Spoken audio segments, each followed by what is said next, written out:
গুৰুত্বপূৰ্ণ সিদ্ধান্ত আপোনালোকক জনাব খুজিছো আজি আমাৰ ৰাজ্য চৰকাৰৰ কেবিনেটত অসম চৰকাৰৰ কৰ্মচাৰী আৰু আমাৰ পেনশনাৰ সকলৰ বাবে 2%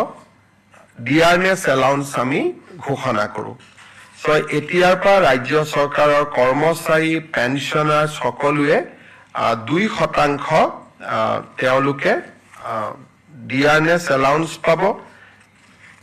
1/1/2025 পৰা ই কাৰ্যকৰী হ'ব আমি এই মাহৰ দৰমহাত বিহুৰ আগতে পোৱা দৰমহা 2% দিয়ে সংলগ্ন কৰিম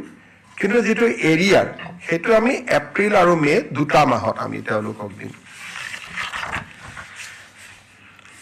আজি এটা কেবিনেটত সিদ্ধান্ত গ্ৰহণ কৰা হয় যে অহা প্ৰথম বহাগৰ পৰা চৰকাৰৰ যিমান ট্ৰান্সফাৰ অৰ্ডাৰ ওলাব পোষ্টিং ওলাব গাইডলাইনছ ওলাব ৰুলছ ওলাব ৰেগুলেশ্যন ওলাব নোটিফিকেশ্যন ওলাব অফিচ মেমৰেণ্ডাম ওলাব এই গোটেইবিলাকতে ইংৰাজীৰ লগতে অসমীয়াও ইয়াত সংলগ্ন কৰিব লাগিব তাৰমানে দুখন নোটিফিকেশ্যন ওলাব এখন ইংলিছ এখন অসমীয়া কেছ হলে লিগেল প্ৰবলেম হলে হি ইংলিছখন মান্য হ'ব কাৰণ লিগেল ল্যাঙ্গুৱেজৰ কাৰণে ইংলিছখন কিন্তু অসমত 1 বহাগৰ পৰা আমি এটো সিদ্ধান্ত লৈছো যে যিমান সৰকাৰি অৰ্ডাৰ হয় অফিচ মেমৰেণ্ডাম হয় ৰুলছ হয় ৰেগুলেশ্যন হয় বিধানসভাৰ আইন হয় যিমান বিলাক সৰকাৰি কমিউনিকেশ্যন তাত ইংৰাজী লগতে এখন অসমীয়া প্ৰতিলিপিও সন্নিবিষ্ট কৰিব লাগিব ইংৰাজীখন থাকিব ইংৰাজীৰ লগত অসমীয়া এটা কপি থাকিব বৰাক উপত্যকাত বেংগলী থাকিব বিটিআৰত বড়ো থাকিব অতিৰিক্তকৈ অৰ্থাৎ বৰাক উপত্যকাত বঙালী থাকিব বিটিএডিত বড়ো থাকিব আৰু সমগ্ৰ অসমতে ইংৰাজী আৰু অসমীয়া এই ব্যৱস্থাটো আজি কৰা হৈছে আৰু সদৌ অসম ছাত্ৰ সন্থাৰ লগত আমাৰ আলোচনা হৈছিল জাষ্টিস বিকে শৰ্মা কমিটিৰ এটো অনুমোদন আছিল ৰাজ্য চৰকাৰে অহা 1 এপ্ৰিলৰ পৰা কাৰ্যকৰী হোৱা কৰি 15 এপ্ৰিল 1 বহাগৰ পৰা কাৰ্যকৰী হোৱাকৈ ইয়াক ৰূপায়ণ কৰাৰ বাবে নিৰ্দেশ দিছে আমি সৰকাৰি অফিচাৰসকলক কৈছো যে প্ৰথম অৱস্থাত ভাসিনী বুলি এটা এপ আছে য'ত অসমীয়া বড়ো বেংগলী তিনিটা ভাষাই উপলব্ধ হয় তাক ব্যৱহাৰ কৰক আৰু লাহে লাহে তেওঁলোকে নিজাকৈ লিখিব পৰা হৈ যাব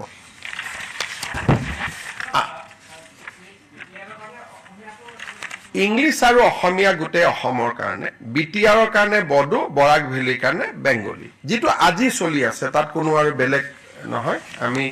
যেটো আজি যি ধৰণে চলি আছে বিটিআৰত বা আজি যি ধৰণে বৰাক উপত্যকাত চলি আছে সেইটোৱে চলি থাকিব বৰাক উপত্যকাত বেংগলী চলে বিটিআৰত বড়ো চলে বিটিআৰত অসমীয়াও চলে গতিকে আৰু গোটে অসমতে ইংৰাজী আৰু অসমীয়া ৰাজ্য চৰকাৰে আজি আমাৰ দুখন প্ৰপ'জ ৰিজাৰ্ভ ফৰেষ্ট পাগলিজৰা আৰু নায়েক গাঁও আমি ৰেভিনিউ ভিলেজলৈকে কনভাৰ্ট কৰো কিন্তু তাৰো ভিতৰত 280 হেক্টৰ আৰু 180 হেক্টৰক লৈ দুখন ৰিজাৰ্ভ ফৰেষ্ট কৰিবৰ বাবেও ৰাজ্য চৰকাৰে সিদ্ধান্ত লৈছে এতিয়া তৃতীয় এটা ইম্পৰ্টেন্ট সিদ্ধান্ত আছিল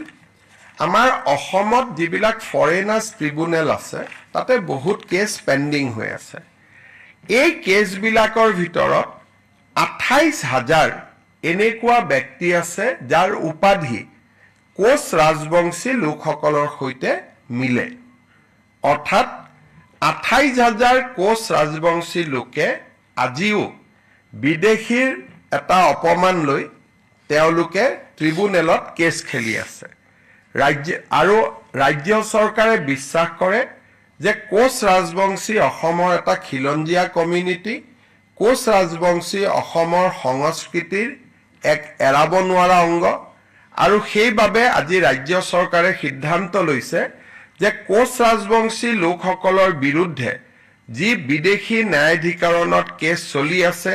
বা তেওঁলোকৰ নামৰ বিপৰীতে যি ডি ভোটাৰ লাগি আছে তাক তৎকালীনভাৱে এই গোচৰবোৰ প্ৰত্যাহাৰ কৰিবলৈ আজি ৰাজ্য চৰকাৰে সিদ্ধান্ত লৈছে এইটো এটা কোচ ৰাজবংশী কমিউনিটি বহুত দিন তেওঁলোকে কষ্ট খালে আৰু এই কমিউনিটিৰ মানুহবোৰ বৰ দুখীয়া গতিকে আজি তেওঁলোকৰ আমি এটা ঐতিহাসিক সিদ্ধান্ত লৈছো যে কোচ ৰাজবংশী কমিউনিটিৰ গাত এতিয়াৰ পৰা বিদেশী লেভেল লাগি নাথাকিব তেওঁলোকৰ বিৰুদ্ধে চলি থকা সকলো গোচৰ ৰাজ্য চৰকাৰে ট্ৰিব্যুনেলৰ পৰা প্ৰত্যাহাৰ কৰিব সো তিনটা ইম্পৰ্টেন্ট ডিসিশন আছিল 2% দিয়ে সেকেন্ড ইম্পৰ্টেন্ট ডিসিশন আছিল যে অসমীয়া ভাষাৰ প্ৰয়োগ বৰাকত বেংগলী বিটিএডিত বডো আৰু কোচ ৰাজবংশী কমিউনিটিৰ পৰা বিদেশী বুলি যি তেওঁলোকৰ ওপৰত গোচৰ চলি আছিল তাৰ আনুষ্ঠানিক প্ৰত্যাহাৰ এই তিনটা গুৰুত্বপূৰ্ণ সিদ্ধান্ত আজি কেবিনেটে লয় লগত মথাউৰি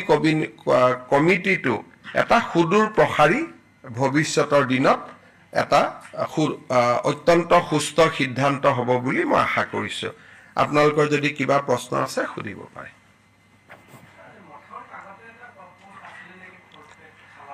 হেবিলাক থাকিবই খালাসিও থাকিব গভৰ্ণমেণ্ট মানুহখিনি থাকিবই ডেকা লৰাবিলাকে ৰাতি যেনেকে ডিউটি কৰে আমাৰ গাঁৱত এতিয়া তেওঁলোকে ডিউটি কৰোতে আজিও ডিউটি কৰে কিন্তু এটা ডিউটিটো আনুষ্ঠানিক হ'ব নৈ স্থানীয় মানুহ সেই মথাউৰিটোৰ কাষৰ মানুহখিনি নৈপৰীয়া বুলি না মথাউৰিটোৰ কাষত লোকেল মানুহ থাকিব এটাই সুবিধা থাকিব আগতে তেওঁলোকে নিজাকৈ যায় কেতিয়াবা পুলিচেও দিগদাৰ কৰে অমুকেও দিগদাৰ কৰে এতিয়া এটা আইডেন্টিটি কাৰ্ড থাকিব গামবুট পাব ৰেইনকোট পাব টৰ্চ লাইট পাব পাৰ্কুপাইন পাব জিঅ' বেগ পাব অন্তত নিজক ৰক্ষণাবেক্ষণ কৰিব এটা সুবিধা পাব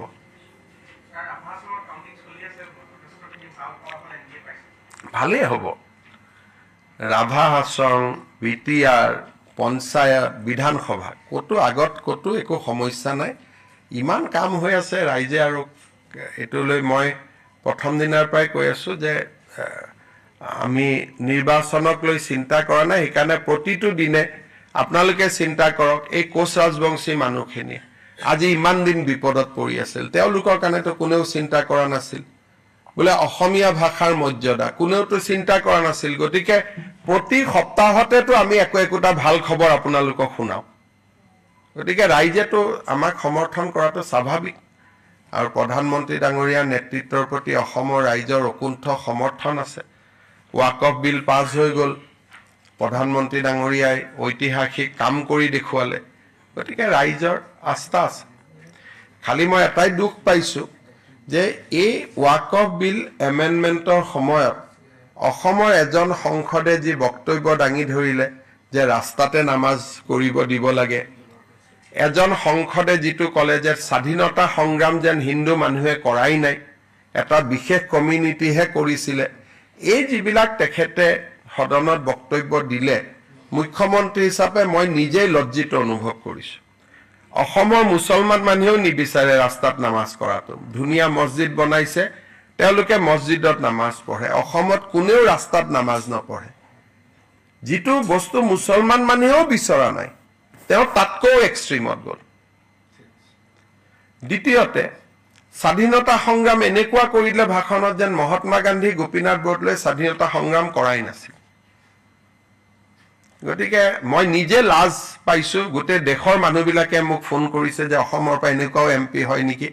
গোটেই দেশৰ ওচৰত অসমে লজ্জা পাবলগীয়া হৈছে লাজ পাবলগীয়া হৈছে এনেকুৱা বিবৃতিৰ কাৰণে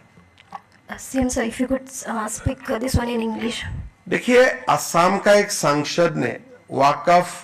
जो कानून लोकसभा में डिबेट हुए थे उस समय उन्होंने बोले कि मुसलमान समाज को रास्ता में नमाज पढ़ने का इजाजत देना चाहिए और वो ऐसा भाषण किया कि स्वाधीनता संग्राम एक विशेष कम्युनिटी ने ही किए थे हिंदू समाज ने किया ही नहीं था तो ऐसा उन्होंने भाषण दिया देश विदेश का लोग मुझको फोन करके पूछ रहे भाई आपने कैसा लोगों को संसद में भेजा। तो हमारे लिए भी काफी ये एक सेम का बात हुए है।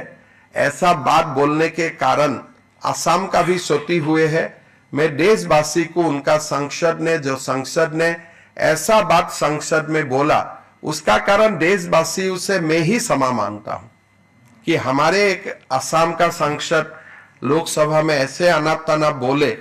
हमारा असम में कभी मुसलमान लोग ये डिमांड ही नहीं किया है कि हमें रास्ता में नमाज पढ़ने का इजाजत दो। अच्छा मस्जिद है, ईदगाह है, बढ़िया से नमाज अदा करता है, कभी कोई समस्या नहीं होते हैं। वो बोले रास्ता में आप क्यों नमाज नहीं पढ़ने देते हो, ये तो डिमांड ही नहीं है। दूसरा बोला यही स्वाधीनता संग्राम किया। क्या गांधी जी ने स्वाधीनता संग्राम नहीं किया? क्या गोपीनाथ बरदलोई ने स्वाधीनता संग्राम नहीं किया? क्या सुभाष बसु ने स्वाधीनता का संग्राम नहीं किया? तो एक असामिया जो लासित बरफुकन का धरोहर है, हम लोग असम का लोग,